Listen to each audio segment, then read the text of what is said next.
बीस के दांत कहानी को बुक रीडिंग जो लाइन बाय लाइन है उसको हम करने वाले हैं, तो आप लोग समझने का प्रयास करिएगा। चलिए हम बुक को रीडिंग करते हैं। इस पंक्ति को के माध्यम से आप लोग को समझाते हैं कि जो पंक्ति है वो क्या बताना चाहती है।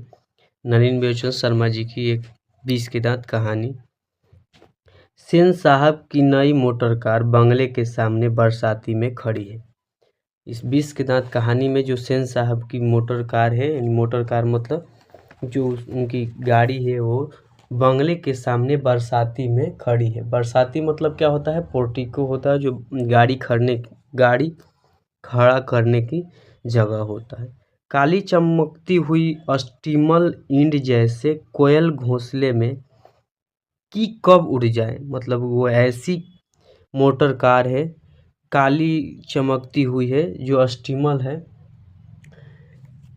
कि कोयल कब मतलब कि उस कोयल को दर्शाया गया है कि घोंसले से कब उड़ जाए। सेन साहब को इस कार पर नाज है। सेन साहब को इस कार पर नाज है, जो काली चमचमाती स्टीमल इंड है, जैसा कि कोयल कब उड़ जाए घोंसले से, उन पर सेन साहब का नाज है। बिल्कुल नई मॉडल है, 7,500 में आई है। इनका कीमत कार का कितना था? तो 7,500 में सेन साहब की कार का कीमत था। काला रंग था, चमक ऐसी कि अपना मुंह भी देख लो। अगर ये ऑब्जेक्टिव में पूछता है कि सेन साहब की कार का कीमत कितना था, तो 7,500 था। और कौन सा रंग था? तो काला रंग था।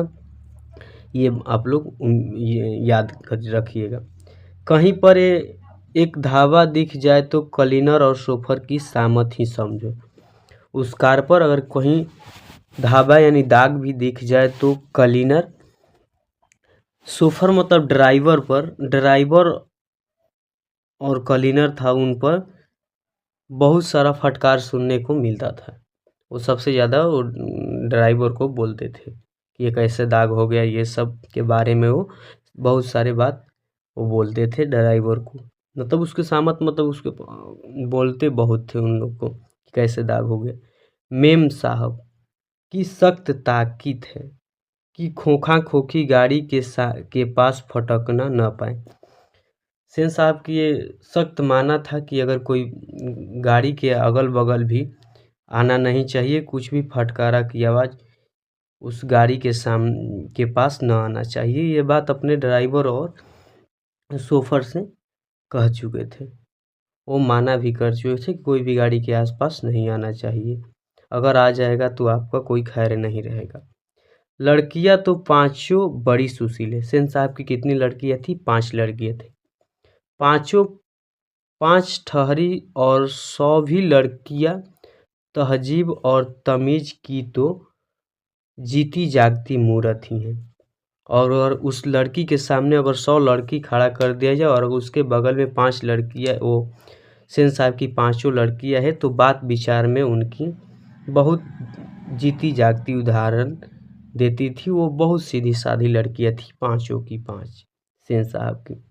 मिस्टर और मिसेज सेन ने उन्हें क्या करना चाहिए यह सिखाया हो या नहीं, क्या क्या नहीं करना चाहिए, इसकी उन्हें ऐसी तालीम दी है कि बस। लड़कियां क्या है? तो कठपुतलियां, और उनके माता पिता को इस बात पर गर्व है। सेन साहब की अपने पांचों पुत्री पर बहुत गर्व था। उनको ये सिखाने की ज़रूरत नहीं थी कि क्या करना है क्या नहीं करना है। उनको खुद पाता था कि लड़कियां क्या है, तो सिर्फ कठपुतलियां है। और उनके माता पिता को इस बात पर भी गर्व था कि हमारे पांचों पुत्री एक संस्कार है उसके पास ज़्यादा है। वो अपने बात विचार में भी वो अपने कायम हमेशा बनाए रखती थी अपनी बातों पर, और तालीम भी था उसके पास। वो जो बोलती थी वो सोच समझ कर बोलती थी। उससे उनके माता पिता को उन पर गर्व भी था। जो सेन साहब थे उनको गर्व भी था। वे कभी किसी चीज़ को तोड़ती फोड़ती नहीं थी। जो पांचों पुत्री थी वो कभी किसी चीज़ को तोड़ती फोड़ती नहीं थी। वो एक सिर्फ वही जानती थी सिर्फ दौड़ना, और खेलती भी है लेकिन सिर्फ शाम के वक्त। वो किस समय खेलती थी? सिर्फ शाम के वक्त वो पांचों लड़कियां खेलती थी। और चूंकि उन्हें सिखाया गया है कि वे बातें उनकी सेहत के लिए जरूरी है। वो भी खेलती कूदती और दौड़ती नहीं, लेकिन उनको ये बात सिखाया गया था कि उनको दौड़ना है, खेलना है, क्योंकि उनकी सेहत के लिए बहुत ज़रूरी है। ये बात उनको बताया गया था, तब वो खेलती थी। वे ऐसी मुस्कुराहट अपने होठों पर ला सकती है कि सोसाइटी की तारिकाएं भी उनसे कुछ सीखना चाहे तो सीख लें।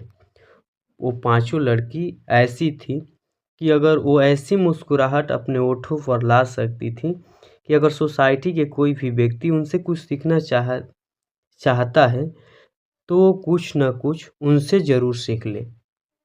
पर उन्हें खिलखिलाकर किलकारी मारते हुए किसी ने सुना नहीं। वो पांचों लड़की को माहौल जो सोसाइटी थी उनकी लोग कभी उनको खिलखिलाकर किलारी मारते हुए कभी वो हंसती नहीं थी।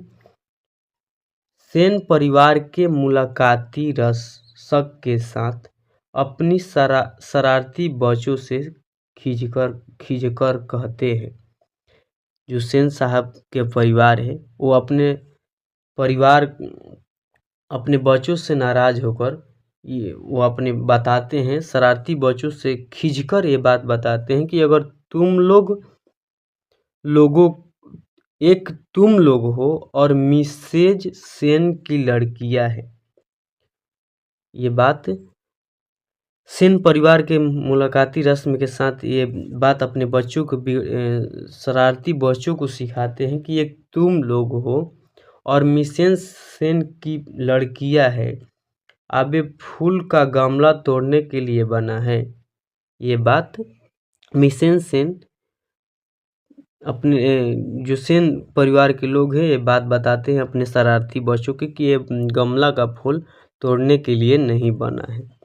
तुम लोगों के मारे घर में कुछ भी तो नहीं रह सकता है। ये बात सेन परिवार में चर्चा हो रहा है अपने शरारती बच्चों बच्चों से खींचकर कि एक तुम लोग हो और एक मिसेस सेन की लड़कियां है। वो कभी भी अपने कोई भी चीज़ को तोड़ती फोड़ती नहीं है। एक तुम लोग हो जो कि एक गमला का फूल था उसको तोड़ दिया। ये सब तोड़ने के लिए थोड़ी बना है। ये बात सेन परिवार में चर्चा होती है मिसेस सेन की लड़कियां की। जहां तक सेन परिवार की लड़कियों का सवाल है, उनसे मोटर की चमक दमक को कोई खास खतरा नहीं था। जहाँ तक इस सेन परिवार की बात है तो सेन परिवार में आपको लोगों को पता होगा कि ये कार थी काली चमचमाती। उन लड़कियों से उस कार की कोई खास खतरा नहीं था, लेकिन खतरा था तो सेन साहब की एक इकलौता पुत्र था, लेकिन जिनका नाम खोखा भी था। खोखा जो एक ही है, अपने माता पिता का इकलौता पुत्र खोखा है। सेन साहब के परिवार में एक इकलौता पुत्र कौन है? खोखा। सबसे छोटा है वो, सबसे पांचों पुत्री से ये सबसे छोटा है, दुलारा भी है। खोखा ना उम्मीद बुढ़ापे की आंखों का तारा है। सेन परिवार में ना उम्मीद के बुढ़ापे की तारा कौन है? खोखा है। यह नहीं कि मिसेस सेन अपना और बुढ़ापे का कोई ताल्लुक किसी हालात में मानने को तैयार हो। सेन साहब तो सचमुच बूढ़े ही नहीं लगते। ये बात बता रहे हैं कि ये नहीं, इस पंक्ति के माध्यम से ये नहीं कि मिसेस सेन अपना बुढ़ापे का कोई ताल्लुक किसी हालत में मानने को तैयार हो, और सेन साहब तो सचमुच में बूढ़े नहीं लगते। इस पंक्ति के माध्यम से बताते हैं। लेकिन मानने लगने की बात तो छोड़िए, हकीकत तो यह है कि खोखा का आविर्भाव तब जाकर हुआ था जब उसकी कोई उम्मीद दोनों की बाकी न रह गई थी। सेन साहब के परिवार में खोखा का जन्म तब हुआ था जब उनके माता पिता को कोई उम्मीद नहीं था कि उनका कोई संतान होगा, सिर्फ उनका कोई बेटा होगा। तब उनका आविर्भाव खोखा का हुआ था। इसी से उनको उम्मीद नहीं था कि खोखा का जन्म होगा। फिर खोखा जीवन के नियमों का अपवाद था और यह अस्वाभाविक नहीं था कि वह घर के नियमों का भी अपवाद हो। ये अस्वाभाविक नहीं था कि वह घर के नियमों का भी अपवाद हो पाएगा।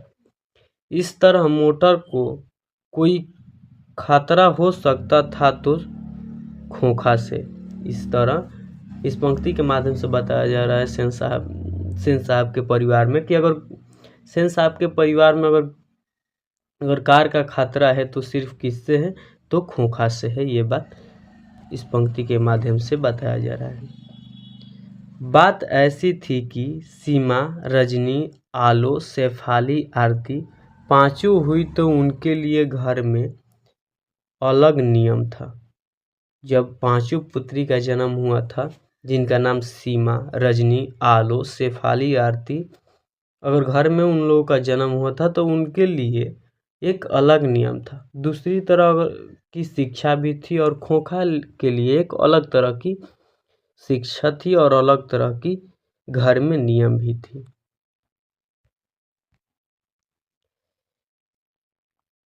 लेकिन लिए तो सेनों का कहना था कि ये खोखा आखिर अपने बाप का बेटा ठहरा, उसे तो इंजीनियर होना है। सेन साहब के परिवार में हरदम चर्चा होता था कि अगर सेन साहब का बेटा जो खोखा है उसे तो इंजीनियर होना है। अभी से उसमें इसके लक्षण दिखाई पड़ते हैं। जो परिवार सेन साहब के परिवार थे वो खोखा में इंजीनियर होने का लक्षण दिखाई पड़ते थे। इसीलिए ट्रेनिंग भी उसे वैसी ही दी जाती थी। सेन साहब के परिवार में घर में एक अलग नियम था। पांचों पुत्री के लिए अलग नियम था और खोखा के लिए अलग नियम था। तो जो खोखा करता था वो घर के परिवार में उनको इंजीनियर के ट्रेनिंग के तौर पर समझा जाता था, इसीलिए उसे ट्रेनिंग समझकर उसमें वो लक्षण इंजीनियर की तरह दिखाई देते थे। बात यह है कि खोखा के दुर्ललित स्वभाव के अनुसार ही सेनों ने सिद्धांतों को भी बदल लिया। सेन साहब ने खोखा को जो व्यवहार देखते थे उसके आधार पर वो अपना सिद्धांत भी, जो उनकी सोच था, वो अपना बदल लिए थे। अक्सर ऐसा होता है कि सेन परिवार के दोस्त आते हैं, भड़कीले ड्राइंग रूम में बैठते हैं और बातचीत के लिए विषय का अभाव होने पर चर्चा निकल पड़ती है कि किसका लड़का क्या करेगा। अक्सर हम लोग देखते हैं कि परिवार में अगर कोई सदस्य जो उनके दोस्त होते हैं, वो सेन साहब के जो दोस्त थे वो आते हैं और जो भड़कीले रूम था, वो ड्राइंग रूम जो बैठने की हॉल होती है, उसमें अक्सर हर विषय पर चर्चा होता है। उसी में एक और चर्चा हो जाता है कि किसका लड़का क्या करने वाला है। अक्सर ये बात होता है।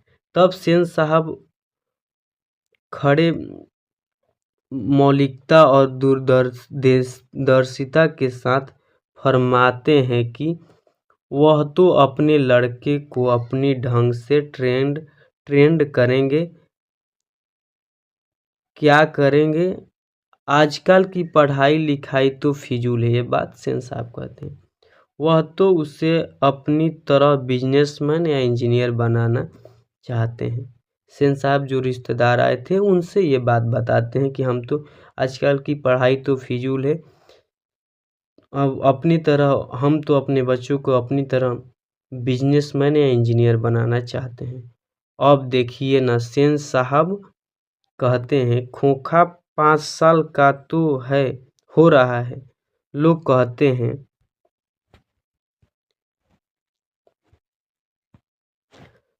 कहते हैं उसे किंडरगार्टन स्कूल में भेज दो। ये बात सेन साहब बता रहे हैं कि खोखा तो अभी 5 साल का है, फिर भी लोग कहते हैं कि उसे किंडरगार्टन स्कूल में भेज दो।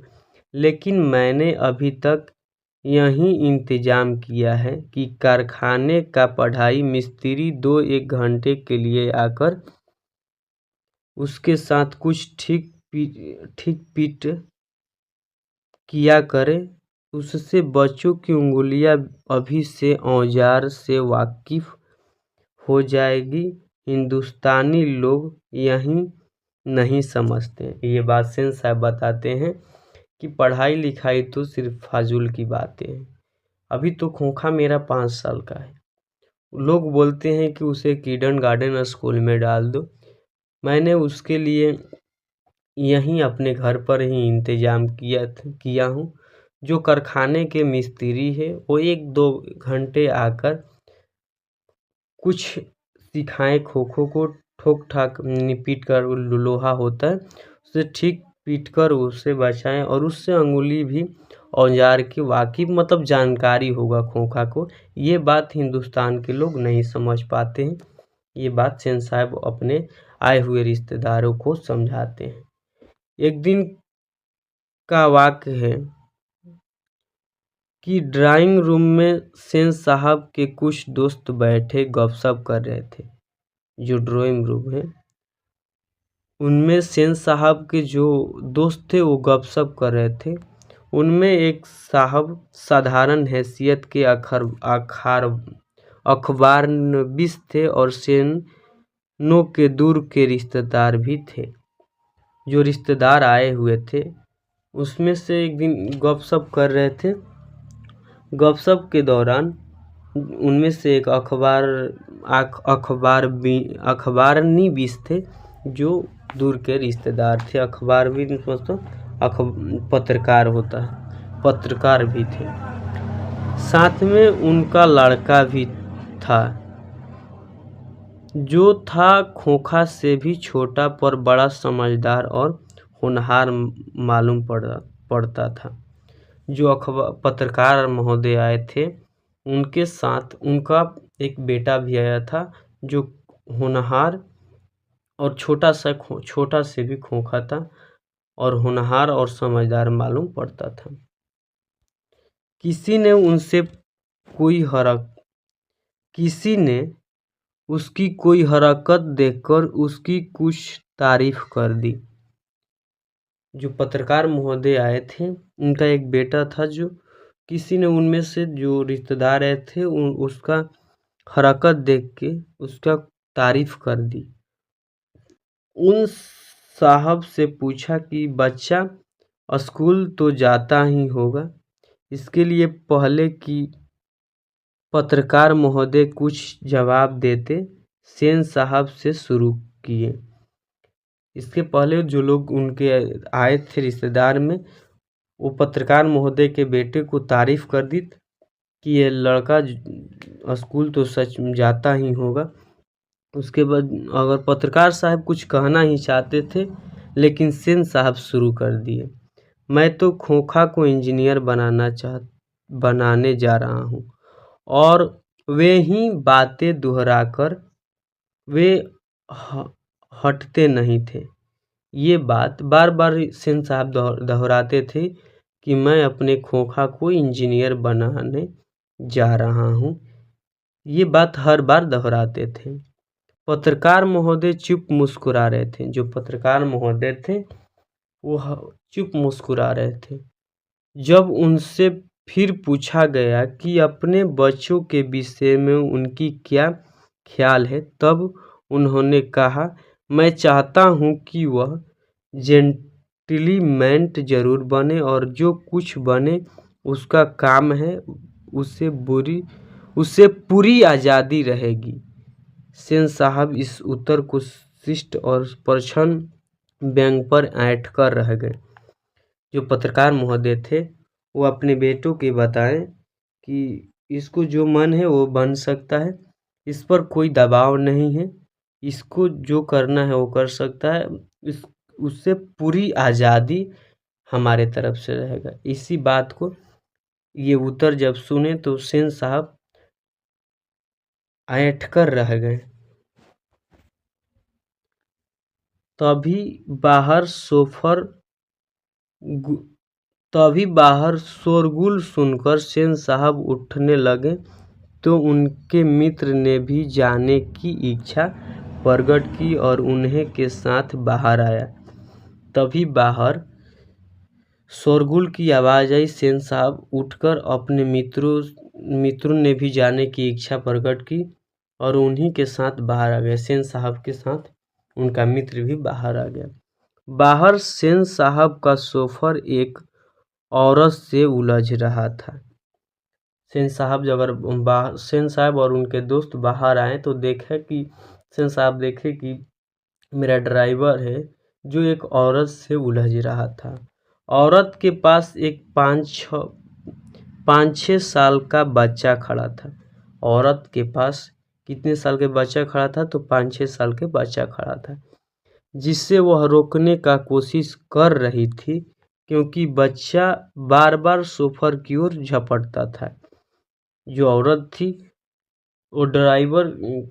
वो अपने बच्चों को बार बार कोशिश कर रही थी रोकने की क्योंकि वो बच्चा बार बार ड्राइवर की ओर झपटता था।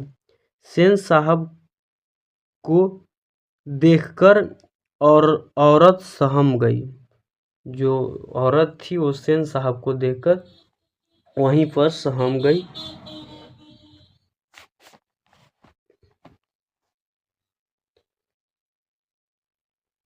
सोफर ने साहब की ओर बढ़कर अदब के साथ कहा, देखिए साहब, मदन गाड़ी को छू रहा था, गाड़ी गंदी हो जाती। मैंने माना किया तो लगा कहने, जा तो मैं उसे पकड़कर अलग कर दिया। इस पर मुझको मारने दौड़ा। जो ड्राइवर था वो सेन साहब से बता रहा है कि साहब, मैं मदन को गाड़ी को छूने से मना किया तो गाड़ी क्योंकि गाड़ी गंदी हो जाती। अगर मैंने उससे मना किया तो ये बात बोल रहा था कि जा तो मैंने उसको पकड़कर अलग किया। इसी बात पर मुझे मारने दौड़ गया। ये बात सेन साहब से ड्राइवर बता रहा था। अब उसकी माँ भी आकाश खामखा मुझे उलझ रही थी। ये बात बताया कि इसी बात पर उसकी माँ भी मुझसे उलझ रही थी। मदन की माँ कुछ कहना चाहती थी लेकिन सेन साहब के सटे होठों को देखकर चुप रह गई।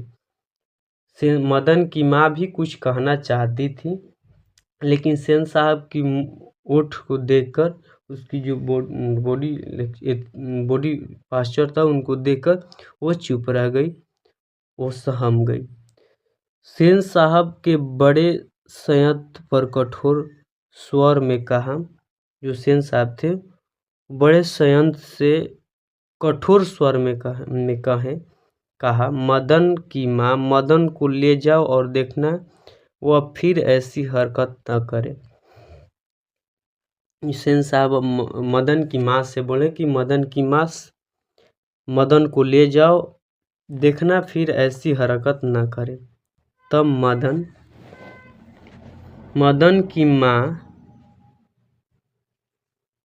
मदन की माँ अपने बच्चों के बाएं घुटने से निकलते हुए खून को पोंछती हुई चली गई। मदन की माँ, जब सेन साहब बोले कि मदन की माँ, मदन को ले जाओ, देखना कभी फिर ऐसी हरकत न करे। मदन की माँ अपने बच्चों को बाएं घुटने से निकलते हुए खून को पोंछती हुई वहाँ से चली गई। ड्राइवर ने शायद धकेल दिया था और गिर पड़ा था। वो जो घुटना था छिला गया था क्योंकि ड्राइवर ने उसे धकेल दिया था। लेकिन एक मामूली किराने के बेटे को सेन साहब के ड्राइवर ने धक्का दिया था और उससे चोट आ गई, तो आखिर ऐसी कौन सी बात हो गई। ये बात इस नलिनी बेचन शर्मा जी बता रहे हैं पंक्ति के माध्यम से कि मामूली किराने के बेटे को सेन साहब के ड्राइवर ने धक्का दिया था। जो मोहन था वो मामूली परिवार था, मतलब नॉर्मल परिवार का था, तो उसको सेन साहब के ड्राइवर ने धकेल दिया तो चोट आ गया था। आखिरकार ऐसी कौन सी बात हो गई। ठीक इसी वक्त मोटर के पीछे खटखट की आवाज़ सुनकर सेन साहब लपके सोफर भी दौड़ा। फिर उसी पल ठीक उसी वक्त मोटर के पीछे खटखट की आवाज़ आई और सेन साहब और जो ड्राइवर था वो दौड़ते दौड़ते वहाँ पर पहुँचा और देखा, और लोग सीढ़ियों से उतरकर अपनी अपनी गाड़ियों की ओर चले। जो लोग थे वहाँ, जो रिश्तेदार आए थे, वहाँ से अपने सीढ़ियों से उतरकर अपने गाड़ी में चल पड़े। सभी ने देखा सेन साहब खोखा को गोद में लेकर उसकी हल्की मुस्कुराहट के साथ डांट रहे थे। जो सेन साहब थे वो खोखा को लेकर हल्की मुस्कुराहट के साथ डांट रहे थे। ये बात सभी रिश्तेदारों ने देखा और मोटर की ओर पिछली बत्ती की लाल शीशे चकनाचूर हो गया। सेन साहब ने मिस्त्री को संबोधित करते हुए कहा। जो सेन साहब की खोखा था उसको गोद में लेकर सेन साहब हल्की मुस्कुराहट के साथ डांट रहे थे, क्योंकि वो जो कार थी उसकी पिछली जो बत्ती था उसको चकनाचूर कर दिया था। सेन साहब ने मिस्त्री को संबोधित यानी कहा, देखा आप लोगों ने, मिस्त्री को संबोधित करते हुए कहा कि देखा आप लोगों ने, बड़ी शरारती हो गया है कासू, मोटर के पीछे हरदम पड़ा रहता है। उसके कल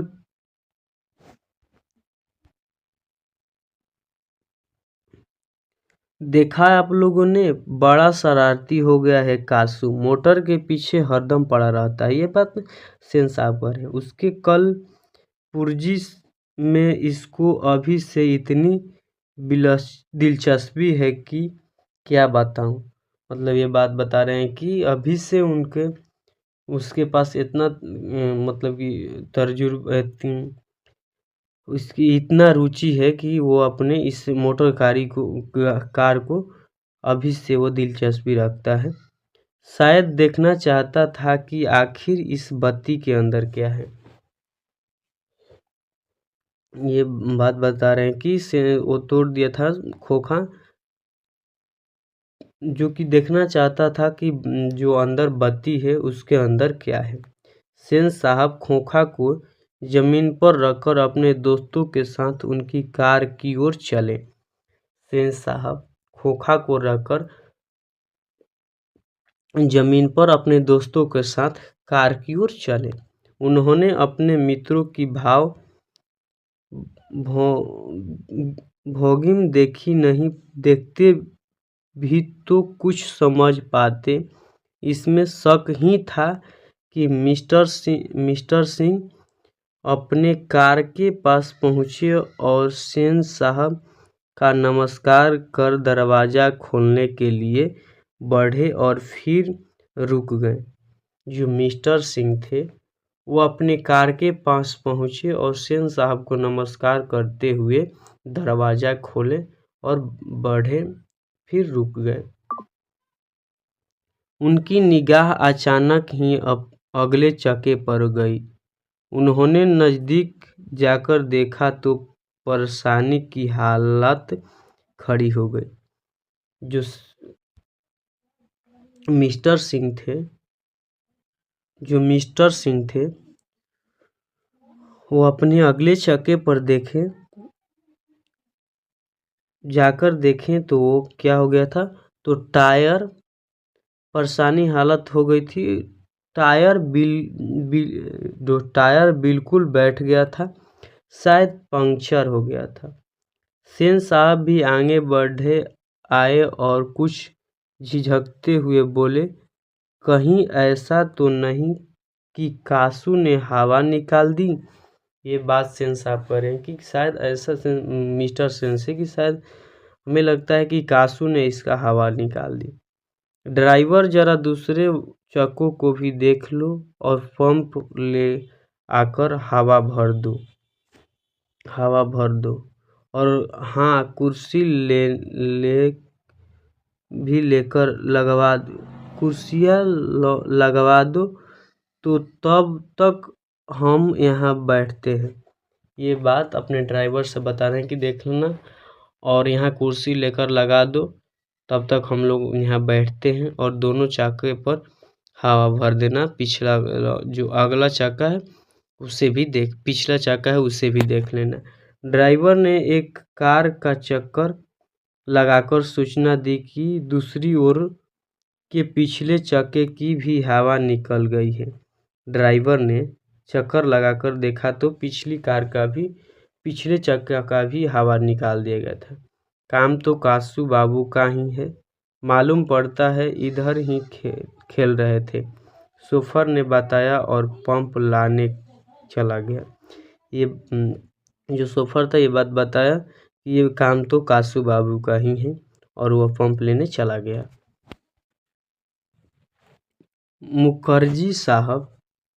मुखर्जी साहब की गाड़ी सकुशल थी और वह अपने और पत्रकार महोदय के परिवार के साथ चलते बने। मुखर्जी जी थे, उनकी गाड़ी सकुशल थी, उनकी गाड़ी में कोई खतरा नहीं था। पत्रकार महोदय के परिवार के साथ क्या हुए, चल दिए। सेन साहब अपने मिस्टर सिंह लॉन की कुर्सियों पर बैठकर बातें करते रहे। बातों के सिलसिले में ही सेन साहब ने बतलाया कि कासू ने इधर चक्कों से हवा निकालने की हिकमत जान ली थी और मौका मिलते ही शरारत कर गुजरा। ये बात सेन साहब मिस्टर सेन जी से बता रहे हैं कि कासू वो जान गया था हवा निकालने और मौका पाते ही वो ये शरारत कर गुजरा। उनका अपना ख्याल था, उसकी इन हरकतों को देखकर तो यह साफ मालूम होता था कि इंजीनियर में उसकी दिलचस्पी है। इसी तरह की दूसरी बेमतलब की बातें होती रही तब तक कि चक्कों में पंप नहीं हो गया और मिस्टर सिंह रुखस्त नहीं हो गए। ये सब बातें होती रही जब तक कि चक्कों में पंप ना हो गया, मतलब हवा ना भर गया, तब तक बातें हो गई, तब तक मिस्टर सेन रुखस्त नहीं हो पाए। सेन साहब अंदर लौटे तो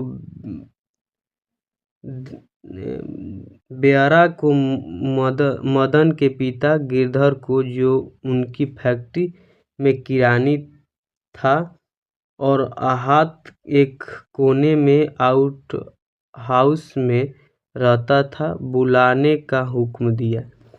सेन साहब जो बेयारा था, मदन के पिता गिरधर जो उनके फैक्ट्री में काम करता था, उनको बुलाने के लिए, बगल के आउट हाउस में रहता था, उनको बुलाने का आदेश दिया। गिरधर आया और सेन साहब के सामने सिर झुकाकर खड़ा हो गया। तो सेन जब मदन के पिता गिरधर आए तो सेन साहब को नमस्कार किए, न झुकाकर, सर झुकाकर, जैसे खून के जुर्म में कैदी जज के सामने खड़ा है। ये बात इस पंक्ति के माध्यम से नवीन बेचन शर्मा जी समझा रहे हैं कि जैसे खून के जुर्म में कैदी खड़ा है। सेन साहब ने ठंडी वॉल्यूम आवाज में कहना शुरू किया, देखो गिरधर, मदन आजकल बहुत शौक हो गया है। मैं तुम्हारी और उसकी भलाई चाहता हूँ। गाड़ी को गंदा किया वह अलग, मना करने पर ड्राइवर को मारने दौड़ा और मेरे सामने भी डरने के बदले उसकी और झपटता रहा। ऐसे ही लड़के आगे चलकर गुंडे, चोर और डाकू बनते हैं। सिंह साहब बता रहे हैं कि देखो मदन, देखो गिरधर, मदन आजकल बहुत शौक हो गया है, मतलब बिगड़ गया है। तुम्हारी और उसकी भलाई मैं चाहता हूँ। अगर गाड़ी को गंदा किया वो तो अलग बात है, लेकिन ड्राइवर को मारने दौड़ा ये तो गलत बात है। मेरे सामने भी डरा नहीं, वो ड्राइवर को बार बार मारने दौड़ा था। ऐसे ही लड़के आगे चलकर गुंडे, चोर और डाकू बनते हैं। ये बात गिरधर से सिंह साहब बता रहे हैं। गिरधर लाल कभी कभी जी कह देता था। सिंह साहब का भाषण जारी था। उसकी हालत क्या होती है तुम जानते ही हो। उसे संभालने की कोशिश करो, फिर ऐसी बात हुई तो अच्छा नहीं होगा। तुम जा सकते हो। जो सिंह साहब थे वो गिरधर को, मदन के पिता गिरधर को समझा रहे हैं कि इसका हालात जो होगा ये तुम जानते भी हो। ये बात कहकर वो गिरधर को जाने को बोल देते हैं। उस रात गिरधर लाल के क्वार्टर से आते हुए मदन के चित्कार से सेनों का आरामदेह श्यामनागर गूंज गया। जो श्यामनागर जो सोने की होती है, सोने वाला जगह होता है, उसे हम लोग श्यामनागर कहते हैं, वहाँ गूंज गया।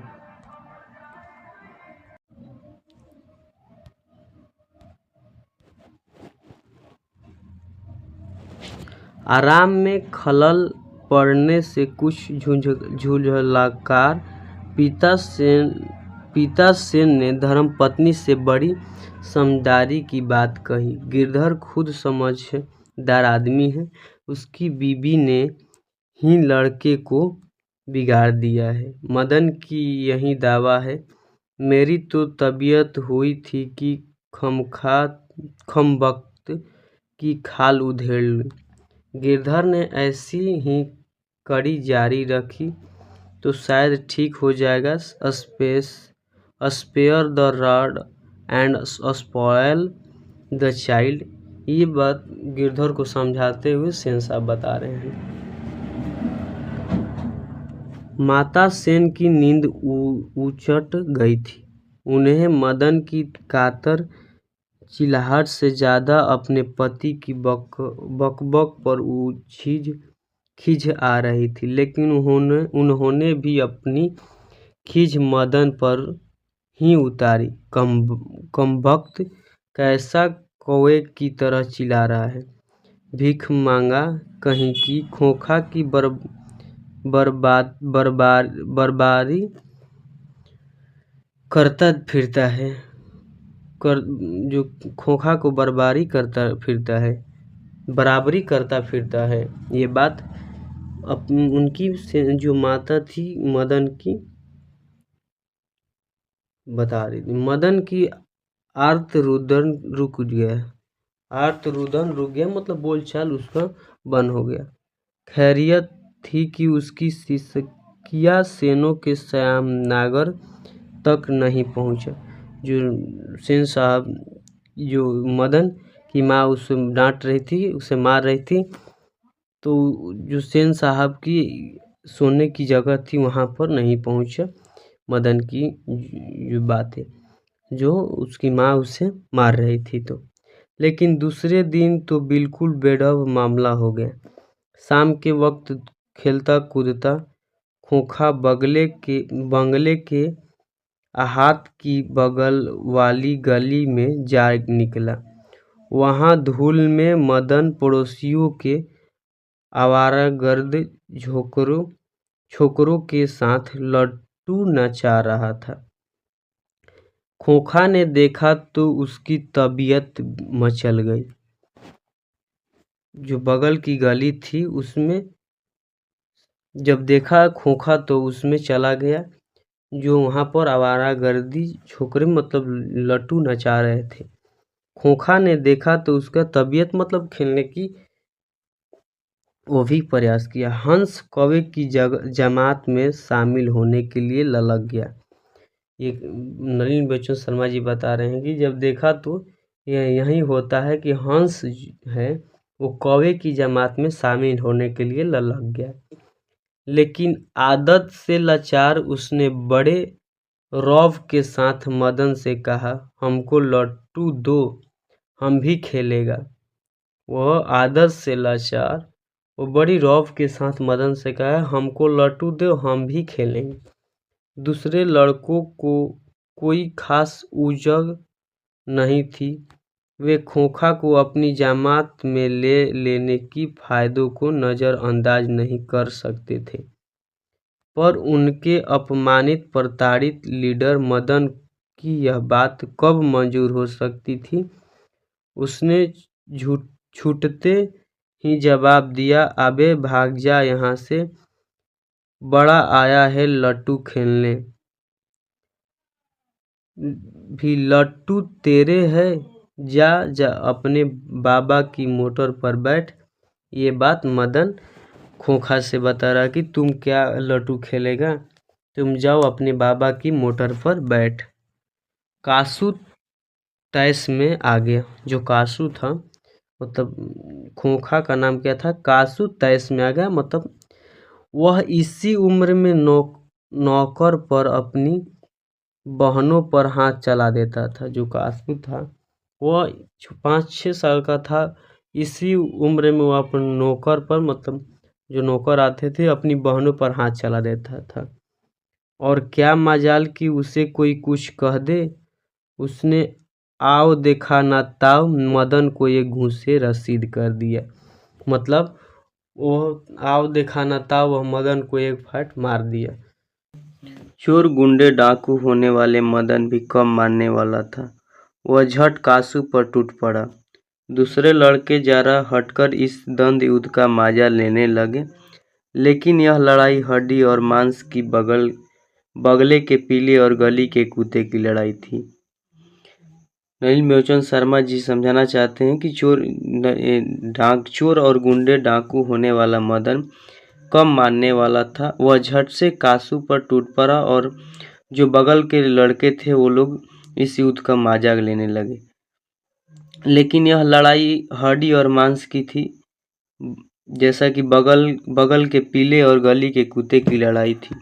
हाथे में यह लड़ाई हुई होती तो कासू शेर होता।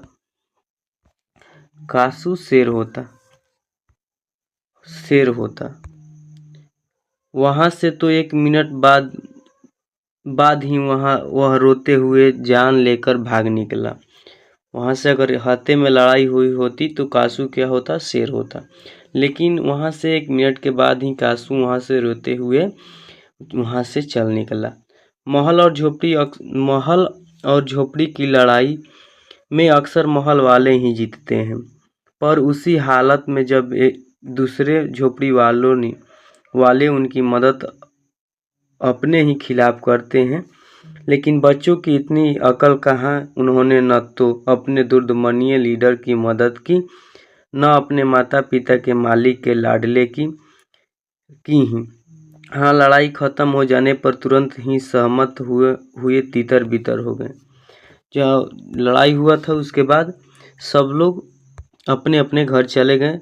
अक्सर मदन को अपने मालिक के बेटे को उसे मदद करना चाहिए था, हालांकि बच्चा ये बात को समझ नहीं पाया, इसीलिए वहां से सब लोग वो लड़ाई खत्म होते हुए अपने सब तितर बितर अपने घर चले गए। मदन घर नहीं लौटा, लेकिन जाता ही कहाँ, 8-9 साल के बच्चे 8-9 बज गए। 8-9 बजे तक इधर उधर मारा फिरता रहा। फिर भूख लगी तो गली के दरवाजे से आहिस्ता आहिस्ता घर में घुसा। जब उसे 8-9 बज गया तो इधर उधर घूमता रहा। फिर उसे भूख लगी तो गली के दरवाजे से धीरे धीरे घर में प्रवेश कर गया। उसके लिए मार खाना मामूली बात थी। मदन के लिए मार खाना मामूली बात थी। डर था तो यही कि आज मार और दिनों से भी बुरी होगी। मदन को ये डर था कि आज जो मार होगा वो जो पहले से आज ज़्यादा होगा। लेकिन उपाय ही क्या था? वह पहले रसोई में घुसा। वो सबसे पहले रसोई में घुसा। माँ नहीं थी। बगल के सोने वाले कमरे से बातचीत की आवाज़ आई। जब मदन घर में घुसा तो देखा कि बगल के कमरे से बातचीत करने की आवाज़ आई। उसने इत्मीनान के साथ भरपेट खाना खाया। मदन शांतिपूर्वक वह भरपेट खाया। फिर दरवाजे के पास जाकर अंदर की बातचीत सुनने की कोशिश करने लगा। फिर वह भरपेट खाना खाने के बाद दरवाजे पर जाकर अंदर की बातें सुनने की कोशिश करने लगा। उससे बड़ा ताज्जुब हुआ कि उसके बाबूजी गरज तरज नहीं रहते। वो देखकर, ये बात सुनकर उसको बहुत ताज्जुब हुआ कि उनके पिताजी गरज तरज नहीं कर रहे थे। उसकी अम्मा ने कोई बात पूछी जिसे वह ठीक से सुन नहीं सका, तो उसके बाबूजी ने झलाकर कहा, अरे भाई बताया तो साहब ने सिर्फ यही कहा, आज से तुम्हारी कोई ज़रूरत नहीं है। कल से मकान छोड़ देना और अपनी तनख्वाह ऑफिस में ले लेना। ये बात इनके मदन के पिताजी बता रहे हैं कि वो यही बात बताएं कि अरे भाई, कल से तुम काम पर मत आना और कल आकर अपना ऑफिस में तनख्वाह ले लेना। आज के बाद तुम्हारा कोई काम नहीं है। मदन के काम की कोई बातचीत नहीं हो रही थी। उसकी साजा की नौबीज होती रहती है तो सुनने की कोशिश भी करता। वहाँ से वह दबे पांव बरामदे में रखी चारपाई की तरफ सोने के लिए चला तो अंधेरे में उसका पैर लोटे से लग गया। जब मदन अपने दरवाजे से बात सुन रहा था तो उसके बारे में कोई बात नहीं हो रही थी, तो वो क्या किया कि वहाँ से सोने के लिए चारपाई के अंधेरे में चला तो उसके पैर से लोटा लग गया। लोटे के ठन-ठन की आवाज़ सुनकर गिरधर बाहर निकला। उनके पिताजी जब ठन-ठन की आवाज़ सुने तो बाहर निकले। मदन की अम्मा भी उसके साथ निकली और पिताजी के साथ मदन के माँ भी बाहर निकली।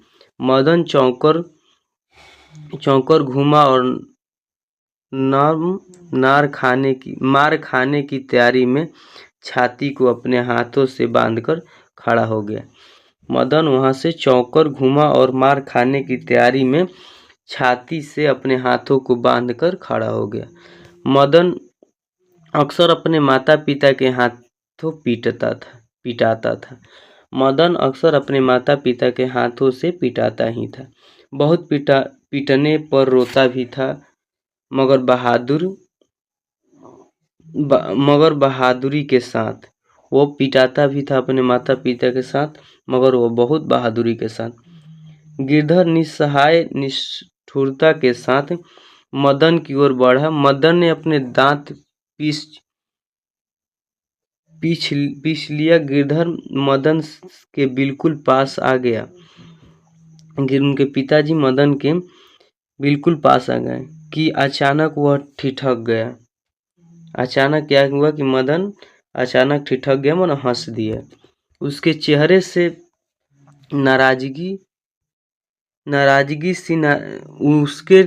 से नाराजगी का बादल हट गया।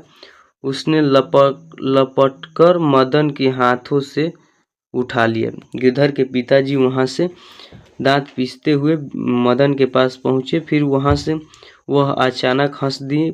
फिर उनके चेहरे पर नाराजगी का बादल हट गया। उसने लपककर मदन को हाथों से उठा लिया। मदन हका बाका अपने पिता को देखता रहा। मदन चौंक गया कि ये क्या होने वाला है मेरे साथ। तो उसने ये देखकर चौंक गया।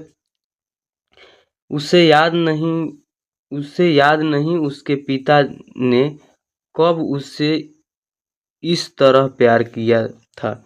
मदन ये बात सोचने लगा कि ये क्या हो गया। कभी उसे याद भी नहीं था कि ये से मेरे पिताजी कभी उसे प्यार किए हैं। अगर कभी किया था तो गिरधर उसे बेपरवाही, उल्लास और गर्व के साथ बोल उठा, जो किसी के लिए भी नौकरी से निकाले जाने पर ही मुमकिन हो सकता है।